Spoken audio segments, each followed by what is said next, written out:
સુરેન્દ્રનગરમાં તંત્ર ઘોર નિંદ્રામાં હોય તેવું લાગી રહ્યું છે। એક જ મહિનામાં જ્યારે 11 મજૂરોના મોત થતા હોય ત્યારે પણ તંત્રએ આંખ આડા કાન કર્યા છે। સુરેન્દ્રનગર જિલ્લામાં ગેરકાયદેસર ચાલતી કોલસાની ખાણોમાં દુર્ઘટનામાં એક જ મહિનામાં 11 મજૂરો મૃત્યુ પામ્યા છે। ત્યારે તંત્ર પાસે કોઈ જવાબ જ નથી। ત્યારે સ્થાનિક આગેવાનોએ ગેરકાયદેસર ચાલતી કાર્બોસેલની ખાણોમાં દુર્ઘટનામાં મૃત્યુ પામેલા મજૂરોને કલેક્ટર કચેરીમાં બેસણું યોજી શ્રદ્ધાંજલિ પાઠવી। શું છે સમગ્ર મામલો જોઈએ આ વિડીયોમાં। નમસ્કાર, હું અમરીન અને તમે જોઈ રહ્યા છો નિર્ભય ન્યૂઝ।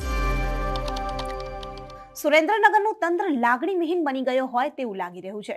જ્યારે પણ દેશમાં ગરીબોની વાત આવે ત્યારે તંત્ર પાસે કોઈ જવાબ હોતો નથી અને તંત્રને ગરીબોની વાતમાં કોઈ રસ જ હોતો નથી। ત્યારે સ્વાભાવિક છે કે બધાને મનમાં એક જ સવાલ હોય કે શું તંત્ર પણ આમાં સંડોવાયેલું છે।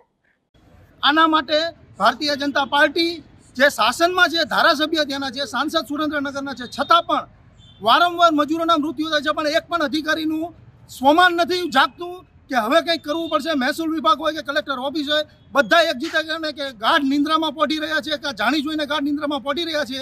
આ હકીકત છે। કલેક્ટર કચેરી ખાતે કાર્બોસેલ આપણે જે કોલસો છે સુરેન્દ્રનગરમાં, અને એ ખાંડની અંદર જે શ્રમિકો દટાઈને મૃત્યુ પામે છે એનો શ્રદ્ધાંજલિનો કાર્યક્રમ આજે યોજવામાં આવ્યો હતો। ખરેખર આ તંત્ર અને સરકારને શરમ આવી જોઈએ કે ખાણ અને ખનીજની અંદર આટલા શ્રમિકોનો મૃત્યુ થાય છે તેમ છતાં કોઈ કાર્યવાહી કરવામાં આવતી નથી। જે ખરેખર મજબૂર છે, ગરીબ છે, લાચાર છે, એવા લોકો મજબૂરીથી ખાણની અંદર કામ કરે છે અને જ્યારે એના મૃત્યુ થાય, એનું અવસાન થાય ત્યારે કોઈ પણ પ્રકારનું વળતર મળતું નથી। ખરેખર એમના બાળકોનું શું થતું હશે, એમના પરિવારનું શું થતું હશે। અત્યારે જે ખાંડની અંદર મૃત્યુ પામ્યા છે સાયલા તાલુકાની અંદર, એ ગામની અંદરના જે શ્રમિકો છે એનું એક શ્રમિકનું તો બાળક હજુ તો ખૂબ નાનું છે, એની પત્નીનું શું થશે, એના બાળકોનું શું થશે। ખરેખર આખું જે તંત્ર છે ને એ એકદમ લાગણી વિહીન બની ગયું છે। એટલે અત્યારે અમે સુરેન્દ્રનગરનું આ જે તંત્ર છે, કલેક્ટર કચેરી છે, ખાણ ખનીજ વિભાગ છે, મહેસૂલ વિભાગ છે, એનો ખરેખર અમે આજે ઉઠમણું કર્યું, એનું બેસણું કર્યું છે।